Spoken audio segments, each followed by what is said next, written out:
A pathless wilderness, wild, rugged, that was South Dakota. a hardy frontier, far from the paths of civilization, Why die on Mars when you can live in South Dakota? where fortune beckons with a glittering smile, I was hauling pigs on the interstate. You were in a red car having a problem with your shirt. and life hung on the quickness of a trigger finger. Podcast Palooza. The Sioux Empire Podcast.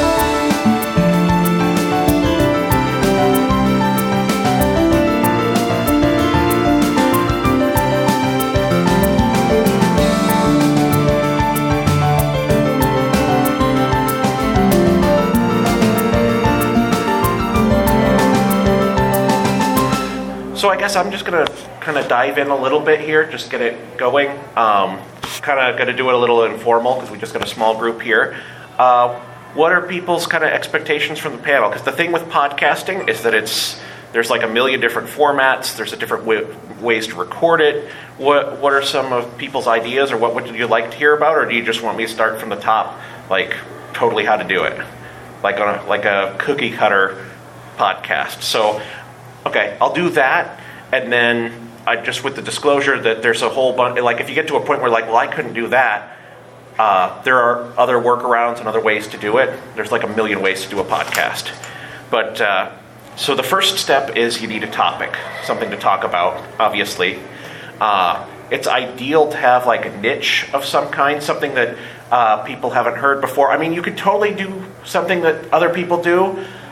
You could do this for fun. That's totally your thing. I mean, there's no pressures or obligations there.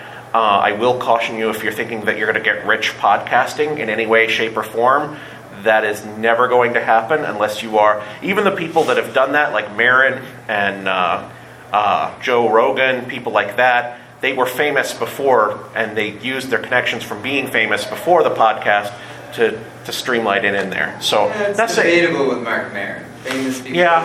Well, he was in Almost Famous. He's the guy in Almost Famous that yells at them. Lock the gate. I mean, that's it. I'm sure that's if like you're it's interested in it. podcasts, you might know of WTF Mark Maron, or with Mark Maron. I think I've stumbled upon it, but I haven't actually listened to it. He got really famous from interviewing Obama a few years ago. But So- yeah, Welcome, absolutely, sir. like you were saying. And another reason to do it is if you want to kind of become more involved with just your community. I mean, the thing with the Sioux Empire podcast is we started the first year with just Rob, myself, and his wife, and we picked the topic of just local Sioux Empire stuff. It quickly It snowballed from there. Local politics. But, you know, the first season we just did it ourselves, never had any guests. But then we started having on guests after we kind of built or established ourselves and the listeners. And then we just started having a lot of really cool guests on. And that's kind of a cool way to meet new people and talk about something new that you don't know very much about. And so, yeah, if you're interested in, you know, getting more involved with people around you, it's a really good way to do that. Yeah, whatever community, if it's sewing, if it's cosplay, if it's local news, something like that, it's a great way to reach out to a community. Whatever you dig and you can kind of rip on is not a bad place to start. Yeah, knowing what you're talking about. I think you're probably going to mention this, or you were going to, but when we first started, we did 10 episodes before we ever released it, and it's good to have that, you know, sort of, so that you can, you know, put it out on schedule. And it depends, that rule depends, because there's been a lot of, like, conjecture on that rule and stuff over the years now. They've kind of, like, changed that a little bit, where not all podcasts will launch in with so many. You know, there's a whole bunch of arguments about you should have 3 episodes in the can before you launch, or you should have 2, or sure, yeah, et cetera, et cetera. A lot of it's just kind of like head games, trying to be like, I'm going to game the system and become really popular by doing that. You're not. Don't mess with like little petty games like that. If you put out a good product and you promote it and you're out there, people will find you. And I joke with people that I'm still a farmer like I was when I was a kid growing up on a farm. You're just planting seeds, and then over time it grows. I mean, we probably had like 50 listeners an episode the first year, then like 200 when we added guests in season 2, and then season 3 is when it started to get crazy, like 800 to 1,200 per episode, like in that territory. Yeah, I mean, and it just, but there were 2 years there where it felt like we were basically like in a room talking to ourselves. And you find people interacting with you that you never thought. There were people from Europe that messaged us when we took off. Just for Christmas. It was just kind of peculiar, but I guess they're just trying to get some real niche South Dakota. I think they're trying to like learn English through the podcast, which is terrifying. Because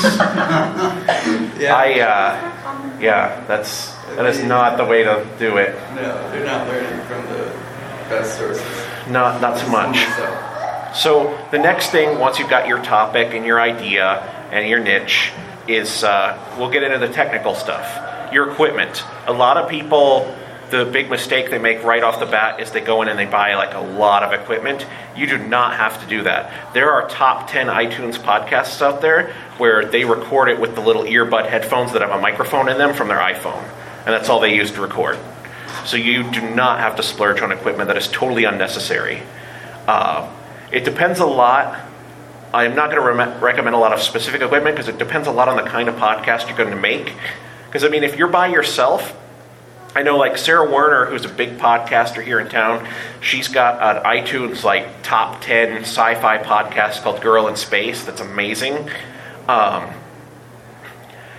always was like, man, I am always so when I met her, I was like, I'm so impressed with your studio sound. You must have the like most amazing equipment. She's got like a little Amazon $40 USB microphone, and then she's got a bunch of acoustic foam like from Amazon and chicken wire. And she made her podcast cone. And so here's this top 10 iTunes podcast. Like, I assumed she had like a full studio or recorded at like a radio station or something like that. When she's reading, she sticks her head inside her cone of silence and reads it like this. And that's how she gets that perfect, absolutely no outside noise, perfectly balanced sound. Is with a cone. I'm imagining she's upgraded by now, but I always like to picture her in the cone of silence. I would like a picture of that posted. Me too. I've seen a picture of the actual apparatus. It's pretty funny. But anyway, so yeah, like I said, you do not need to spend a lot of money. You can get great sound that way. If you're doing a podcast that's more like ours, where it's like conversational, it gets a little more complicated. But even if you're like short on money, like this little guy right here, this Olympus recorder, it's not the best recorder, but $40 at Office Depot. You can probably get it a lot cheaper online. And it's going to pick up everything I'm saying. It's going to pick up everything Seth's saying. The technology's gotten so much better. And I can put this on the podcast, and once I'm done with it, it's listenable. It's not going to sound like This American Life, but it's going to sound good. And especially for like a starting out podcast, getting your feel and deciding if this is something you want to do for like your first season or whatever, more than adequate. Or like I said, like if it's just by yourself, iPhone earbuds.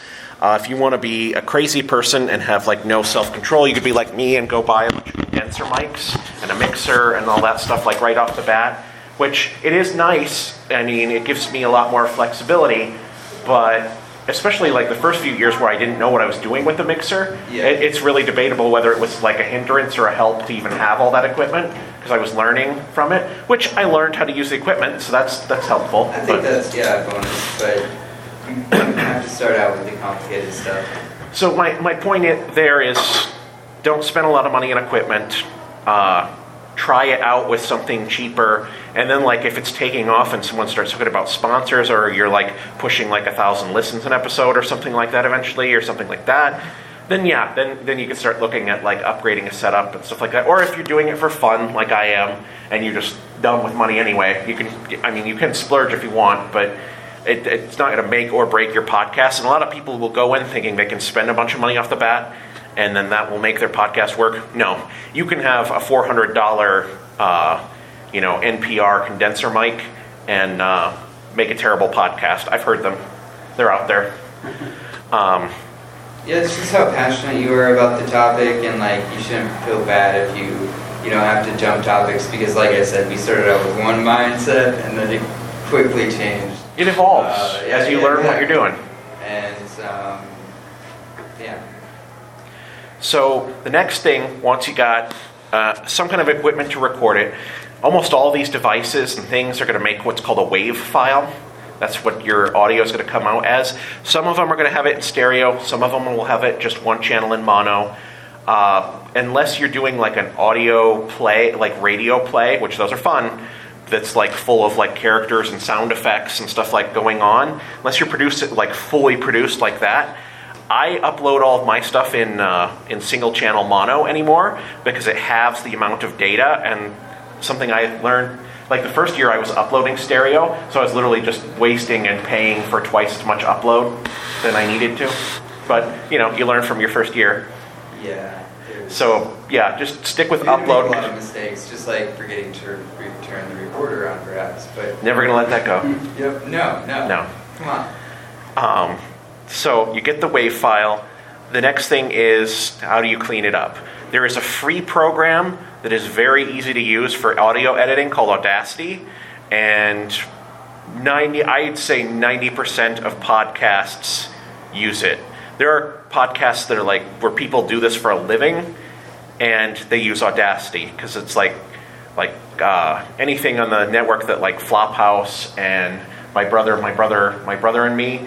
A bunch of them, they all use Audacity, even though they're guys that make their living off of podcasting. That's all they do. And they still use this free software because it's really stupid easy to edit and drag and drop stuff. And it's super straightforward. If you want to fade, you just go edit. Oh, fade. Yep. Okay, there you go. One of the coolest things that you've done is outsource some things. Like you had our intro outsourced to Fiverr. Fiverr. So that's kind of a cheap way to kind of put some pizzazz into your stuff if you're not, necessarily that gifted musically or whatever, and you want to add something like that. Yeah, as far as we like have a lot of resources to kind of outsource these little things that can. There is a ton of royalty. If it makes you happier about your podcast, that's what you should do with it. There's a ton of royalty-free music out there, so as far as like your intro and stuff like that, I would rely on that because I used royalty-free for the first 2 seasons, I think. Yeah. And then in the third, Yeah. I contacted a composer that I met on Fiverr. Fiverr is great, by the way, if you just want a voiceover intro person that isn't you, to be like, welcome to the so-and-so podcast. That's different, so it sounds more professional and stuff. You can go on Fiverr and pay them like $5-10, and they'll send you that audio clip, and you give them a script, and it's stupid easy to outsource stuff that way, especially if you like people with British accents. Seth Glava. Yeah. That's not how you say my last name. I had a British woman record our intro where she said all of our names, like with Robert Mehling, Natasha right. Estes. They didn't get that right on the intercom and- over here, but anyway. And for the longest time I left it there, but she was like, Seth Glava. It's not. That's not how you pronounce it. And I tease him because it drives him Yeah. absolutely nuts, and it drove him nuts for like a year, and I didn't fix it. I'm sorry. Yeah, he messes up names, and for the first year it was just me on the podcast other than your wife, and you certainly didn't mess up hers, but you messed up mine more than once. I'm just What? Really? saying. I believe it, because I do that, but yeah, okay. I'll believe that. Anyway, my apologies, back onto podcasting and how to. The next thing you're going to do, so you've got that WAV file, you've got kind of what you want, and like I said, you can have intros recorded, you can use, royalty-free music, and I recommend that. Don't push anything copyrighted. Be really careful with fair use. A lot of people will push fair use and be like, oh, it's fair use, and then they'll like pull an entire AC/DC song as their theme in the podcast and stuff like that. Podcasts are the Wild West, so it's not like YouTube. You will not get flagged right away, but eventually it can really come back to bite you, like severely with the legal ramifications. So I would strongly recommend you not do that unless you've got express written permission and stuff. And then if you're like me and you upload your podcasts to YouTube as well, because that's another outlet for distributing them, then YouTube will flag you like right away because they've got the algorithms to detect right away you're using a song that you don't own. And sometimes they'll flag you for using music that you own and have explicit written permission to use, and they'll still flag you and be like, We don't believe you. Even though you have written documents that say, I own this. My podcast that's Paranormal Investigation, Macabre Grimoire, a band called Mouthful of Bees, recorded this really cool, eerie soundtrack that's the intro to it. And every episode, I have to file a dispute with YouTube, because every episode, they flag the intro as a copyright violation. And then I have to email the form that says, nope, I've got written permission to use this song. And they're like, okay. So it's just part of my routine to just email that out with every episode. Yeah, okay. Maybe you can... It's absurd. That, because, yeah, that is. But So, yeah, stay away from copyrighted music as much as you can. Use the original stuff. So you've got this WAV file. We've put music in it. We've put an intro on it. You've recorded what your content. The next thing is to format it a little bit. One of the best kept secrets, other than Audacity, that's free for formatting and editing, is a little program called Levelator. It's by if you Google Levelator, you'll find it. It's really easy to find. It's run from a company called the Conversations Network, and it is pure liquid gold. It is amazing. You literally drag your WAV file onto the little window that pops up, and it spits out a WAV file that is like totally balanced. It will lower your highs, raise your lows. Superb, like better than... I have a service I use for other different like audio finishing things that's like a paid professional service. It is not as good in a lot of cases as Levelator. And like people in the industry rant and rave about that program, and it's totally free. So that's a best kept secret, because you'll hear a lot of people when they're learning to podcast and they're starting out, their audio levels are like really, really low. Or really low. Or really, really high, but usually really low because they're scared and shy on the first time, especially the first 15 minutes. You know the rule. Everyone is scared of podcasting their first 15 minutes in, and then they get natural sounding. It's true, yeah. But, yeah, so Levelator, that's one of the best pieces of advice I can give you, because I know a lot of podcasts that could really use that don't know about it. It sounds completely different than the previous years that we didn't have that. It sounds way better. Yeah, it's a great tool, and it's free, so I highly recommend that. So then the next thing you got to figure out is how to host your podcast, because you've got that file and you need to distribute it to people. Here's where it gets a little technical, because there's like 100 different ways to distribute it. A really common one with a lot of people I know is SoundCloud. That is absolutely a good, valid resource. I would recommend it. I know there's some people who are like very set against SoundCloud because the company has had some like instability with its leadership and stuff like that.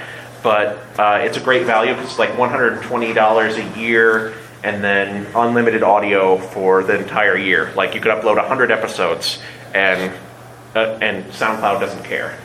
And then they give you the pretty front end and the player that you can embed in your website and stuff like that. Pretty straightforward. And now, they used to not do this. Now they offer an RSS feed so that you can submit it to iTunes through SoundCloud. So they are a fully functional hosting service. Now the one that I use is called Libsyn. That's the professional industry standard one. A lot of your like iTunes top 10 podcasts are hosted by Libsyn. They are the gold standard.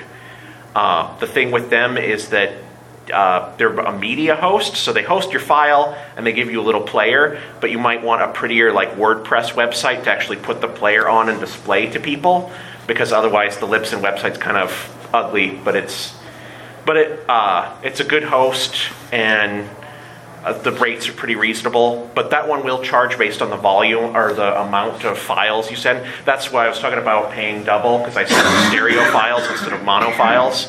So it's like I'm using up twice as much memory as I need to every month. But yeah, I can't say enough good things about Libsyn, but I know people who use SoundCloud are super happy with that. I know a few people who use a service I can't recommend because I've never used it, but Podbean is very popular. Blurberry is very popular. I actually use their plugin on my WordPress site, because if you're going to host multiple podcasts like I do on one website, what you can do is you can host the media file on Libsyn and then use Burberry to create like a channel for like 6, so I can have 6 different podcasts from one website, because Burberry can just spit out Here's a website. Here's a podcast feed. Here's a separate podcast feed. Here's another podcast feed. So all of my podcasts are actually coming from one website because it's so easy to manage through that plugin. So that's a great product, but I still like Libsyn as the host because, like I said, they are the gold industry standard, and they have really upped their game on the analytics, like giving you data about who's listening, where, and for how long, and things like that. And how to podcast. Yes, welcome. So beyond that, then you get into. Do you have a question? Yeah, so Libsyn. So if you use like SoundCloud or iTunes or anything, will Libsyn tell you the analytics for those as well? Just all your stuff. I'm sorry, what was that very last part? Okay, analytics. You're saying Libsyn lets you see the analytics, just like yes, like because here's the deal. I didn't mention iTunes in this. iTunes does not touch your podcast. Basically, they are an aggregator and a search engine. You give them the RSS feed, which is what your podcast feed is. It's just a syndicated data feed, and iTunes is basically a search engine for podcasts. So you want to submit your podcast there because in the last report that Libsyn did, they said that something like 70% of all podcast listeners are still listening through iTunes. I mean, it's not even close how much Apple dominates that market. So you have to be on iTunes. There's just no getting around that. Make sure if you're going to cut Sioux State, you're going to be explicit too, because you'll get. Yeah, while we're on the topic of submitting your podcast, if you're going to use explicit language, totally fine, as long as you're not doing anything like bigoted or like race related, really icky stuff. As long as you're staying out of that, if your basic swearing, as long as you put the explicit disclaimer on your podcast feed, iTunes does not care one bit. In fact, I do it on podcasts where we don't swear much, like Macabre Grimoire, just as an insurance policy so that they can never say, oh, you shouldn't have said that on a non-explicit podcast, because it just protects me. But, but if you swear on a podcast that does not have the explicit carrier, they can get really nasty about throwing you off of iTunes. And like I said, if they close the door on you at iTunes, that's 70% of the world's podcast listeners cut off. So it's very important to keep them happy. Might be a dumb question. No. I don't use iTunes. Sure. I use Stitcher. They don't really use the explicit marker. But like for This American Life, Yeah. we just put explicit on different episodes, or they just put it on all of theirs?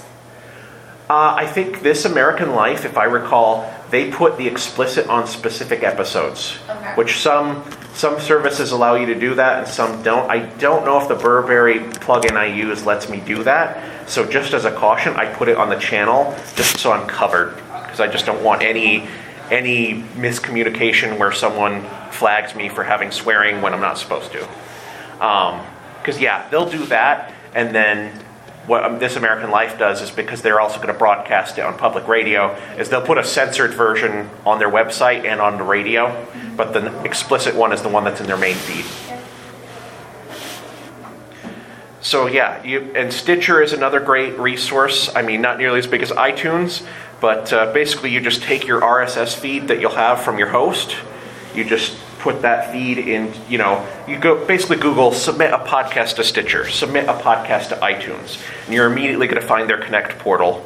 And if you could set up an email account with some basic, basic information like a form, basically, you'll be all set. Because what they'll do, it used to be a lot more like work on your part, but nowadays almost all of them are built so that you just feed them the RSS feed. They're going to look at your host and pull all that information from the feed, so you don't even have to put in your show description or your artwork half the time, because they'll just pull it from the feed. So wherever you hosted it, either Libsyn or SoundCloud, it'll just take that information. You only have to enter it once. You just distribute the RSS code. Once you get going, it's a lot easier, but there's a few hurdles initially. Because once it's up and running, it's stupid easy to just, upload another episode. There's like no maintenance on it. It's just that initial getting started and submitting it everywhere. It's very rare to have a podcast turned down. I've never had one. In fact, Apple usually approves something I submit to them in 12 hours. I can have a podcast up and running. But they say it can be up to 2 or 3 days, because it is literally an intern at Cupanero sitting there that like manually goes, yep, these don't look like vampires, let them podcast, you know. But it's like the lowest totem job on the pole, I guess, is the one intern that approves podcasts. But they do have a human look at it and go, yep, this is humans. They do that, yeah. Yeah, they don't do a lot else at iTunes with them, but Unfortunately, it's better than YouTube. And yes, that's YouTube crazy YouTube how- is like the cautionary tale of going too far the other way, where you're too restrictive, and iTunes is very much the Wild West yet. Same with Facebook. If you upload, and that's the thing is that just because it's audio, a lot of people do is they'll put their logo or like a screensavery thing with their logo. Once again, Fiverr is your friend. You can hire someone on Fiverr to make the animated logo that just loops, and they'll put their audio on like Facebook or even stream it on Facebook Live. There's so many resources and so many different like channels for delivery.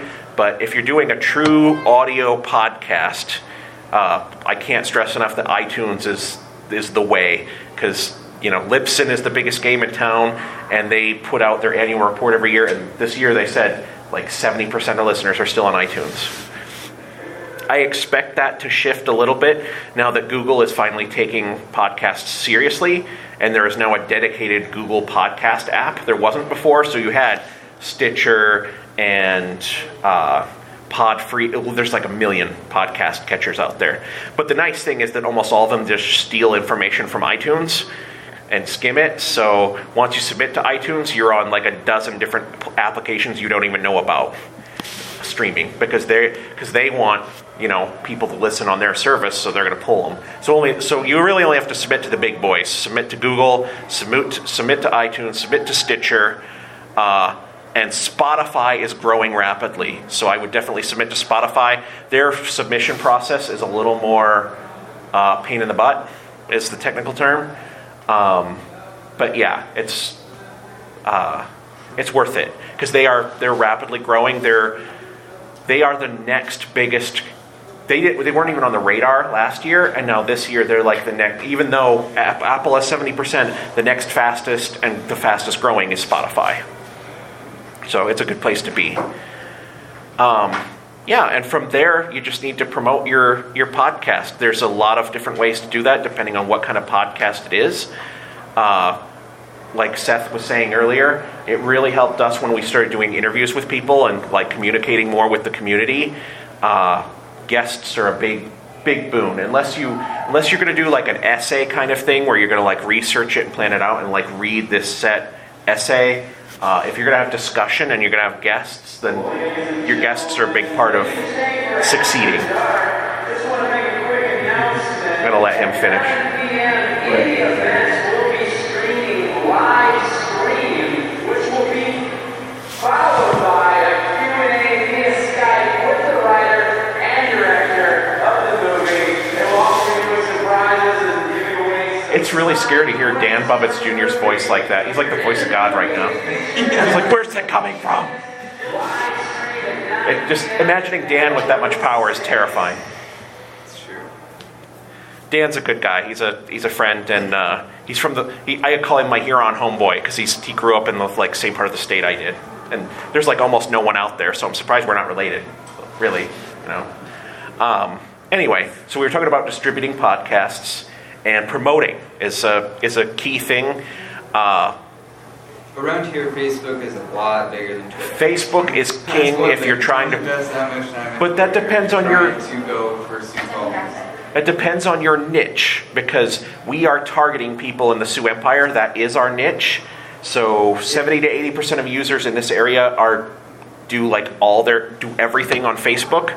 So that's where we're at. Like heavily, we're very heavily invested in Facebook, to the point that I don't like it, because it's a bit of a monoculture. So it's like if Facebook changes one thing, we have to immediately react. That's another. You're getting into marketing there, where you don't want to like get too dependent on one channel for promoting your stuff.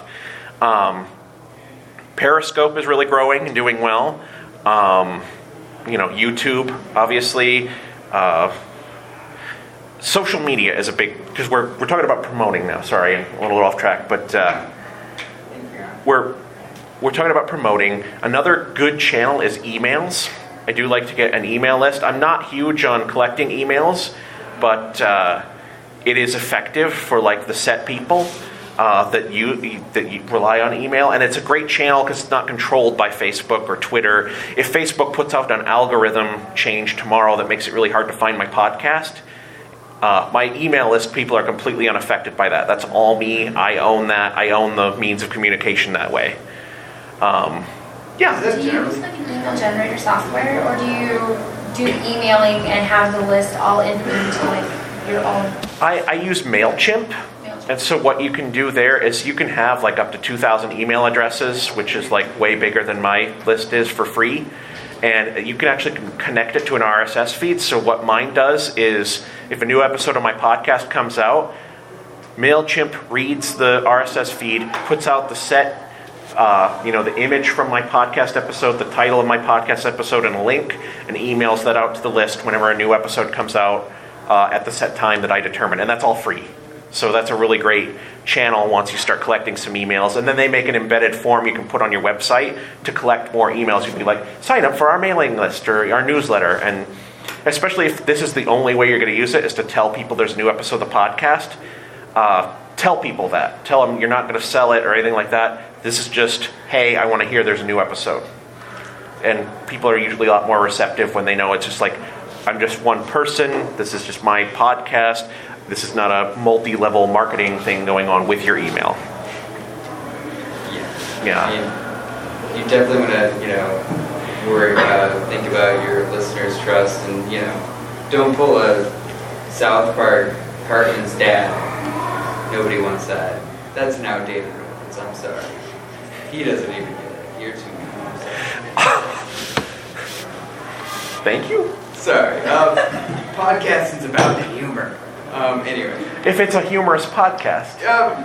That's the other thing you got to remember here. Is these guys could be planning the next like hardcore history, and we're sitting here like, funny podcast. Yeah, there's all sorts of ways that you can go into it. But I mean that's my bag. I certainly don't want to get as serious as we do, I don't mind getting as serious as we do, but I like to keep it lighter. You're much more into the comedy end of it. I am. Not so much comedy. Yeah, that's my baby. Yep. There's going to be a panel tomorrow night for that. Yes, shameless plug for the panel tomorrow night where we're going to live record episodes of my humor and local news one, the Sioux Empire podcast, and then my paranormal investigation one, Macabre Grimoire, where I have magician Travis Nye and then Ari Show, who's a medium, is going to be there, and I think she's going to try and commune with the dead. She seriously said that, so that could be interesting. We'll see how haunted we can get this convention center. Yeah, it seems like the setting. I think she's got like tarot decks and crystals, and yeah, it's going to be nuts, I'm sure. But history. That's at 8 p.m. tomorrow. Same time. Maybe not same place, but no, we're in one of the closer ones up here, and by then hopefully the jock smell will have waved out of that one. So yeah, that's podcasting in a nutshell. I know that was a super vague overview, but like I said, the more I learn about podcasting, the more I learned that there's like a million paths to what success or what you want out of podcasting, and there's a million different ways to do it. It's just based on your own resourcefulness. What kind of questions do you guys have about how to go forward, how to wherever you're at in the process? If you're still like kicking around an idea, or if you're rolling with something, go ahead. How do you find people you need to talk to? Because I have an idea, but I get anxious about how to approach. Because having an idea and actually going through with it is something I've always I'd like to proceed forward. It's tough. You gotta take the leap. That's why the first year we didn't have guests, because I get social anxiety really bad, and I did not want to talk to strangers, let alone with microphones all weird and like, ooh. I've gotten way more comfortable with it now, but yeah, when we were starting off, it was super, super awkward.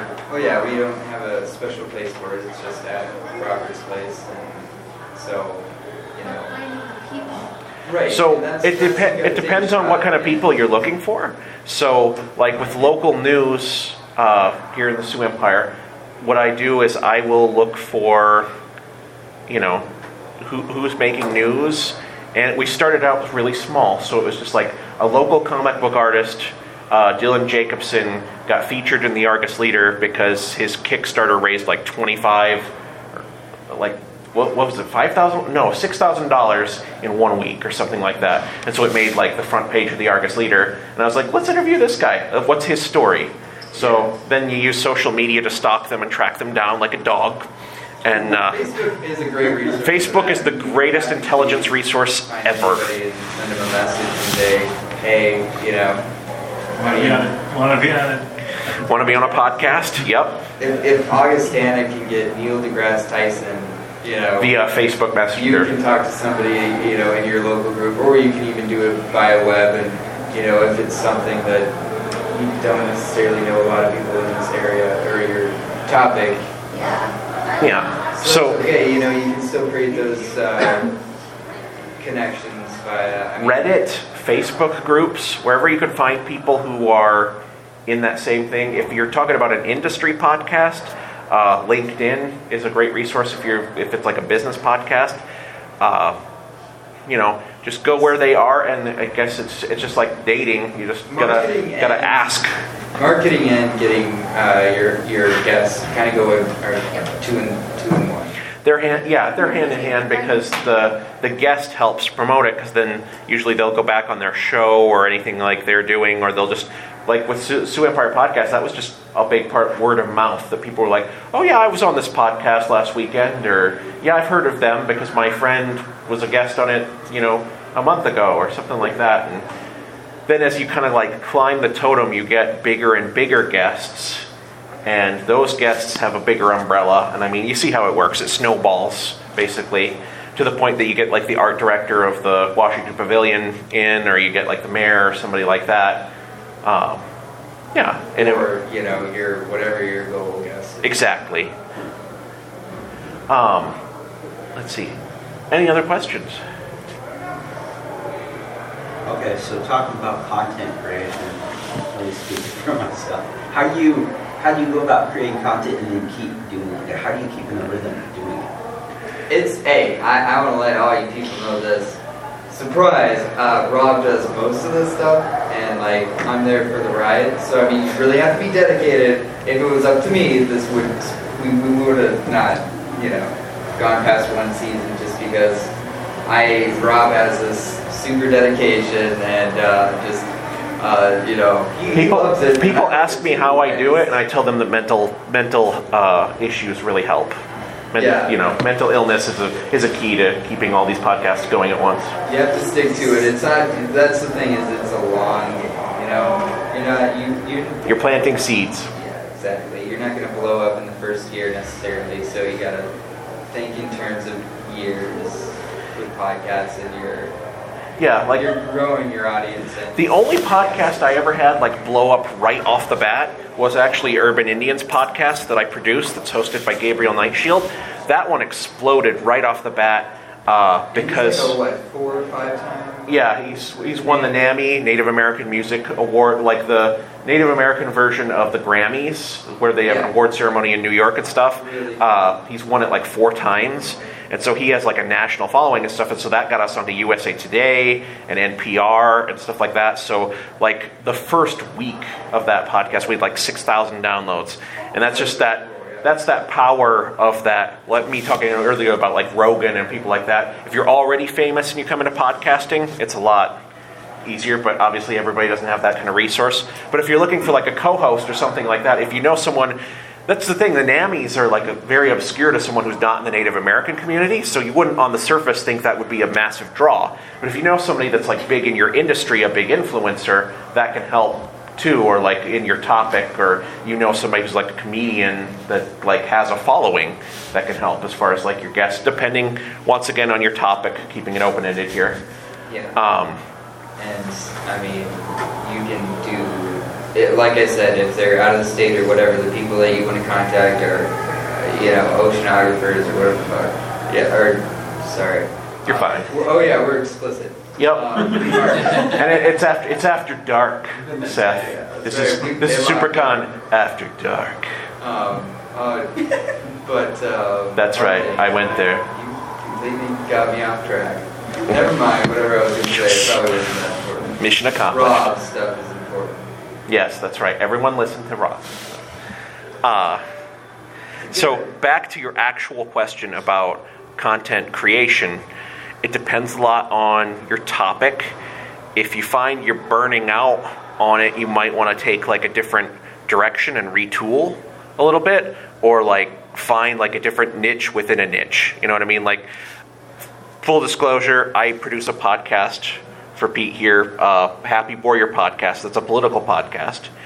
And I would say, like, say you're getting, and this is an example for the group, but like if you're getting frustrated with one kind of thing, like the Kavanaugh, like testimony with the Supreme Court and stuff like that, you can switch gears. There's a lot of other stuff going on in politics that you could cover that's not being covered. And I mean, are you talking like looking for like topics, or are you talking about just like the creation of something from a topic, like research?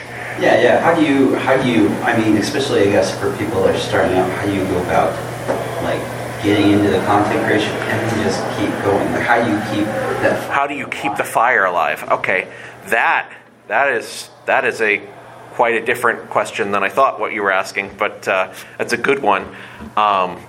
You just got to be determined. You can't be motivated by money. You've got to love this hobby, and that's what it is. And it's an art form, I believe, now after having done it as long as I have. Like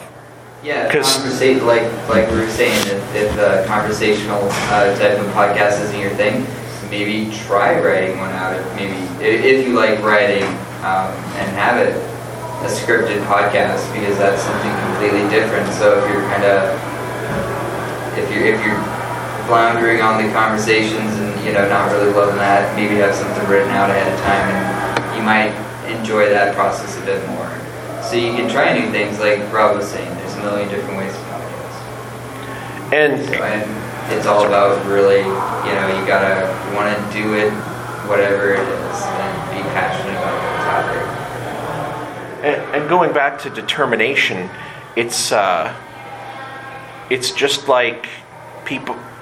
This baffles me, like people that are like music makers that like make music that are bands, like Gabriel Nightshield, or the local stand-up comedians that I have on Dresch Code, like Zach Dresch. Same deal. You've just got to love what you're doing and enjoy it, and because you got to get that intrinsic enjoyment from it, because you're not going to right away get any kind of monetary from it. But it is fun. I mean, I find it incredibly rewarding, and it's one of those, like, that's what separates.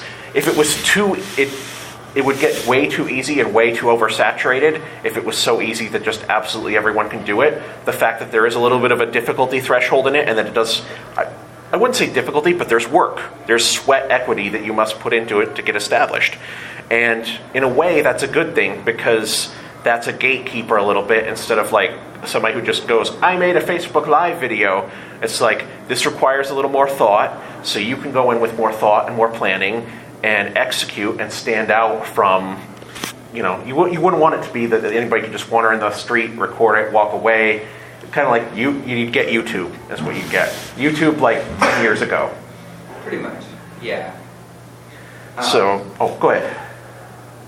No, that was it. I was just pausing and verbally. It's just, any other questions, though? That's what I was pausing for, though.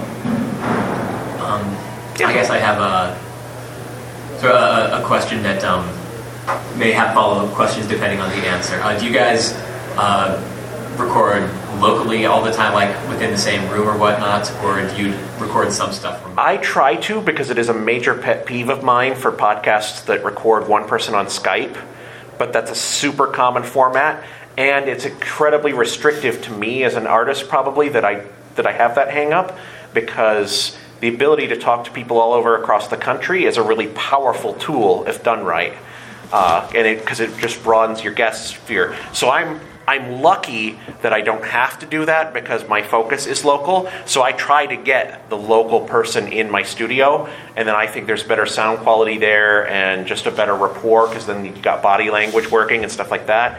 But I would not let my hang up on that prevent you from researching it, doing it right, and talking to guests. There are, like, Podcast on Fire. I can't remember the guy that produces that one, but it's an entrepreneurship podcast. and he produces like an hour podcast a day, and I think he's making something like $700,000 a week or something like that. Just he blew up podcasting, and he did a lot of that with. And the thing about having a setup already, like just there, he's got a spare room where he can leave his setup, and he's been constantly improving it every year. So it's nice to have that setting. It's my bat cave. Comfortable. I mean, if you do want to be sort of like a field or out in the field sort of podcast, I don't know if there's specialized equipment for it, but like Rob was saying, if you're recording in the field, use this guy. Or use a slightly upgraded one that's like $100 instead of the $60 one like this. And then use Levelator on it, and you are probably golden. You can use a little bit of sound filtering. The stuff in Audacity for like noise cancellation from hum and stuff like that is not the greatest. That requires a little bit more of a technical end. I can do it sometimes, but there are some shows where I can't. There's only so much you can do on that front. But I don't know, some people have recorded really great episodes where they're interviewing someone like in a restaurant or a coffee shop. And if you've got the right recorder, once you've tested it and like gone out and done that, it actually adds like an ambiance of the background noise of like, the like dishes clanging and stuff like that. And like you hear a fork once in a while, stuff like that. It's very, very homey and organic, and it makes you feel like you're sitting there at the table with them. That's a pretty cool setup. Do you think they might have, sorry to jump in. Yeah. Do you think they might have recorded that with two separate things? Like they had maybe like a lapel mic for their guest and then set up an ambiance mic? That is absolutely possible. But not totally necessary that they did that, but totally possible. The thing I have learned in podcasting is that unless you are in a super controlled studio environment, less is more. If I were to redo my studio today, like I had like no credit card debt and could actually do it, I would not use condenser mics like I use right now. And now every podcast tutorial you're going to see on the internet says use condenser mics because it's better quality. Well, it is if you are in an absolutely controlled studio environment with acoustics, foam everywhere, and like one or two people in the studio, super controlled environment. Otherwise, they're too sensitive. I would just make sure that your guests talk louder and talk close, do better mic placement, and use regular mics instead of condenser mics. Because I think we get more background than we need to from our condenser mics, which I can compensate for that as I'm getting better with like learning my mixer and stuff like that. But it wasn't necessary to do that, and if I rewired it or redid it, I'd probably move away from condenser microphones. That being said, in 2019, I'm launching an audio drama podcast that's going to be in like the vein of the Twilight Zone. That's going to like have sound effects, characters, and stuff like that. And I will need condenser mics for that kind of drama and that stereo effects and stuff like that, the Foley work. So I'm glad I have them for that. But for like me and Seth and a guest, like interviewing, there's no reason to use condenser mics for that. I mean, you absolutely can. I do, but you can save money and save audio adjusting time, by not doing that. And that's what I was getting at the beginning of the thing. It's just like there's a million ways to do this. So it's just like you could do condenser mics with phantom power and a big mixer. You can do, little earbuds. You can do this guy sitting on the table right here. All of them work. All of them are something you can make work if you want. So it's all up to your personal preference. And as you record more, you'll develop personal preferences for, I like the way this sounds, or ooh, I don't like the way this sounds, or we shouldn't have done it in that room, or something like that. And you just learn from experience as you go, I think. Any other questions? Yeah, I've got a question. Yes. So you mentioned earlier that like different platforms like iTunes and Spotify, they can take a lot of time for like your uploads to complete. Does that make it hard for scheduling? Like if you wanted to do like a weekly podcast that came out like... No, and I don't believe I said that on like a per episode basis. For the approval process, when they approve you the very first time, that can take time.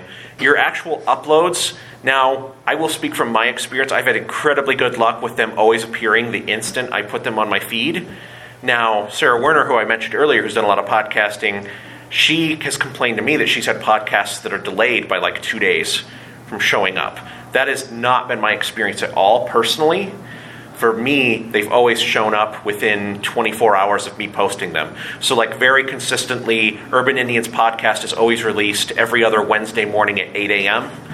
And especially with that regular schedule. And I schedule it in like Libsyn and in SoundCloud and stuff like that, because you can schedule when the post should like go live. It's been very consistent. I haven't had any trouble with it like not showing up on time. Especially when you got a regular schedule and you're not like bombarding it with like 3 episodes a day or something like that. Yeah, it should be very consistent, I think. Like I said, it's not everyone's experience, but it's been mine for 4 years. So, okay. Other questions? Going once, going twice. Pete, yeah. I guess I'll share a question. So, what do you do for environmental control? I know it's just you and your wife. You live with partners. I mean, for a normal person, like, how can you go about saying? Oh, that was awesome. Thank you, Pete. I apologize. I'm tired. Me too, man. Isn't working very well. It's tough because, like, Ari Show out here, she does a podcast called Chaos Reigns with her husband that's all about, like, filmmaking. And good podcast. And they have a house full of cats. And on a regular basis, they get interrupted by cats.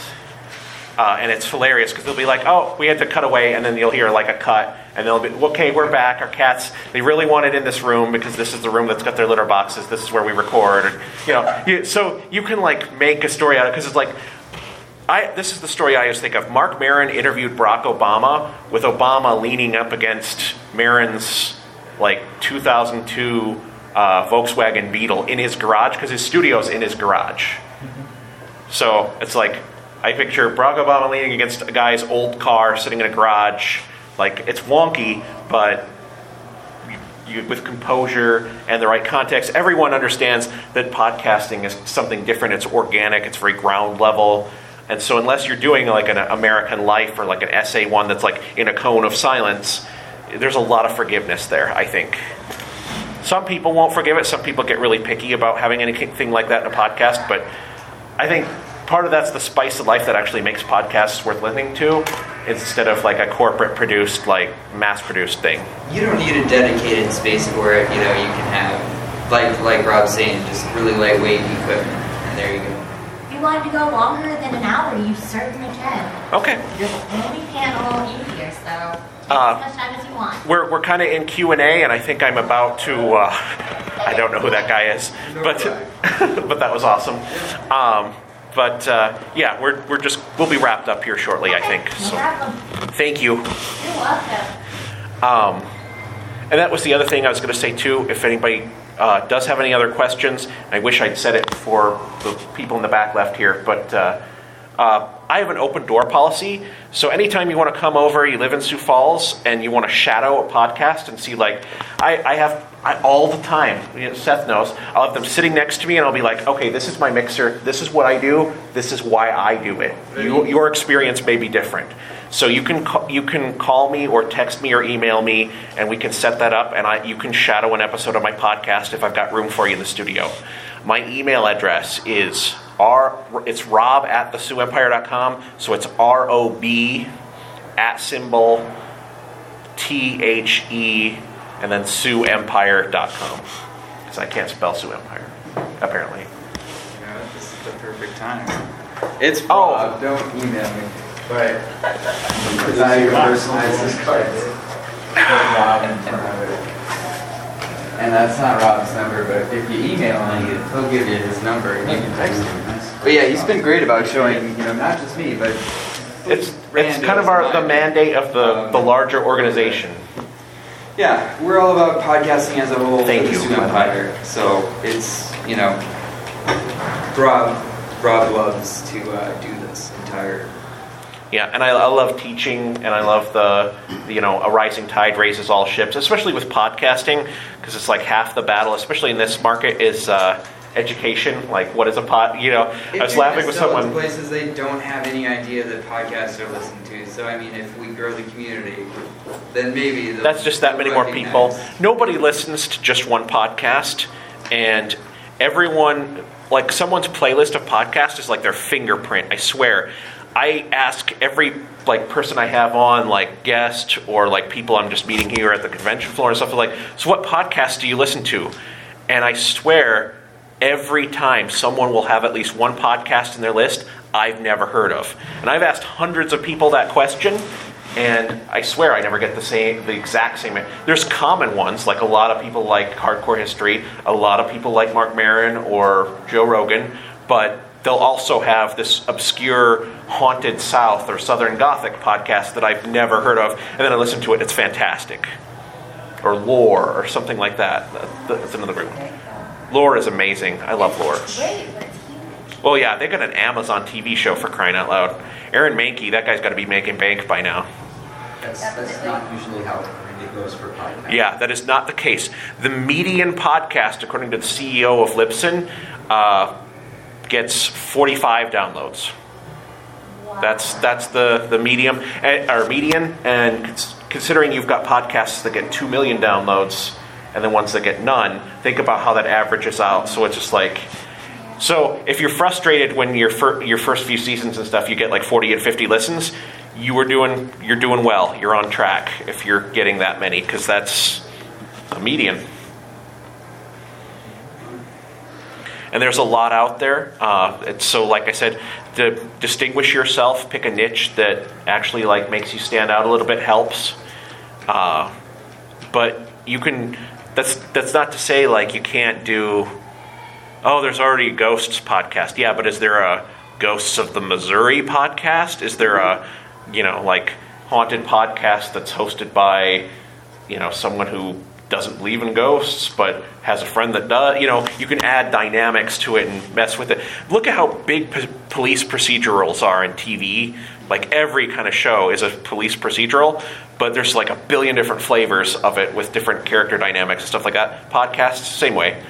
You can, it's like Macabre Memoir, there's lots of mystery, investigation, paranormal podcasts, but my hook is that I've got a medium, a magician who's a skeptic and knows like tricks and sleight of hand and is into the whole like Houdini's legacy of like exposing mediums and psychics and stuff like that. That was a big thing at the end, towards the end of his life, that he dedicated himself to. And then me, who's like an amateur historian, means I'm slightly better at Googling things than most people. So that's my history. I do have a degree in history, so that helps. It's a little step up. So yeah, if there's no other questions, I think that's it. You all have the business card from Seth. Thank you, by the way, for bringing those. That's how I spell. Or email him and he'll forward it to me. or do you check that box, or do you even know? Okay, yeah. So make sure you put the Rob on there. You know what? Heck with it. I think I have my cards with. Did I plan that well? Yeah, I did. Now, are these up-to-date business cards? They are. They don't even have the wrong number on them anymore. Awesome. Thank you. Thank you. And we hope to see you guys tomorrow night, 8 p.m. Macabre Memoir. Yeah, 7 p.m. Sioux Empire podcast, 8 p.m. Macabre Memoir. 7 p.m. Sioux Empire podcast. I was going to say, isn't that the one you're in? I was going to stick around for the other one because, I love me some Yeah, that's gonna be fun, because she's really planning on like pulling out all the stops on the like personal stuff, and I have a freaky. Is she bringing a Ouija board? Because I think she's bringing like some crystals, and it might be a Ouija board. She doesn't even blink at bringing that kind of stuff. So I just told her none of that in the apartment because I have to live there. It's voodoo, yeah. You don't want that. You don't want that. But I'm just like, the convention center, yeah. And then I've got another medium friend that was teasing me, who was just kind of like, oh, it's like, there's no ghosts in your apartment. I would have told you. I'm like, thank you? One time the Ouija bird hits, you don't want it to be on your property. Because she said that, she's like, no, the convention center, that's a different story, ... Started out with I'm just like, thanks, Jenny. I'm going to sleep great tonight. Integrating structure, so I mean, that's good.